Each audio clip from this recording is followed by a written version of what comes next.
بسم اللہ الرحمن الرحیم۔ شروع اللہ کا نام لے کر جو بڑا مہربان نہایت رحم والا ہے۔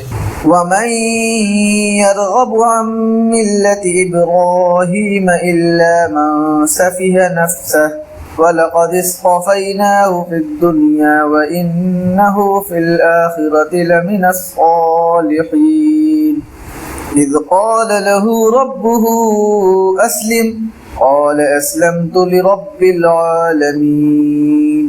اور کون ہے جو ابراہیم کے طریقے سے انحراف کرے سوائے اس شخص کے جو خود اپنے آپ کو حماقت میں مبتلا کر چکا ہو۔ حقیقت تو یہ ہے کہ ہم نے دنیا میں انہیں اپنے لیے چن لیا تھا اور آخرت میں ان کا شمار صالحین میں ہوگا۔